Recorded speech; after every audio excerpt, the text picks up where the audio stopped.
Now it came to pass after the death of Saul, when David was returned from the slaughter of the Amalekites, and David had abode 2 days in Ziklag, it came even to pass on the 3rd day, that, behold, a man came out of the camp from Saul with his clothes rent, and earth upon his head. And so it was, when he came to David, that he fell to the earth, and did obeisance. And David said unto him, From whence comest thou? Out of the camp of Israel am I escaped. How went the matter? I pray thee, tell me. That the people have fled from the battle, and many of the people also are fallen and dead. And Saul and Jonathan, his son, are dead also. How knowest thou that Saul and Jonathan his son be dead? As I happened by chance upon Mount Gilboa, behold, Saul leaned upon his spear, and lo, the chariots and horsemen followed hard after him.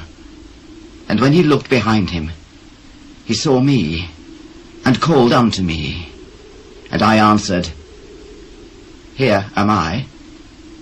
And he said unto me, Who art thou? And I answered him, I am an Amalekite.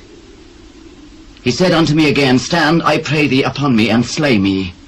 For anguish is come upon me, because my life is yet whole in me. So I stood upon him, and slew him, because I was sure that he could not live after he was fallen. And I took the crown that was upon his head, and the bracelet that was on his arm, and have brought them hither unto my Lord. Then David took hold on his clothes, and rent them, and likewise all the men that were with him.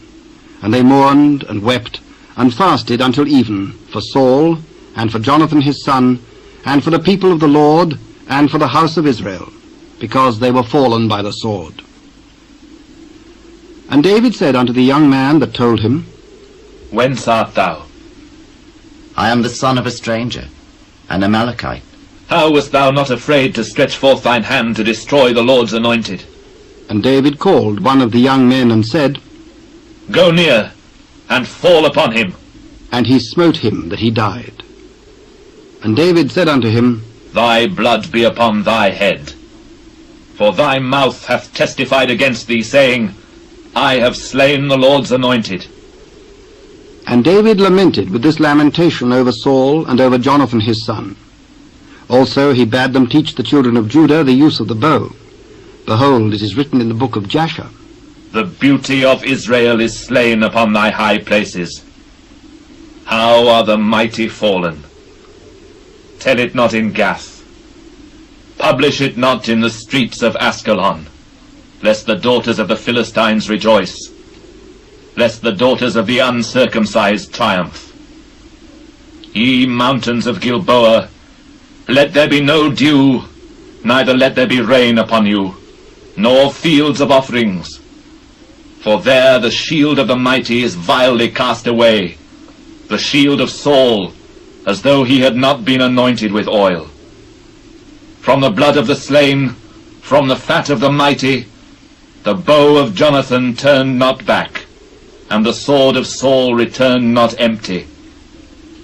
Saul and Jonathan were lovely and pleasant in their lives, and in their death they were not divided.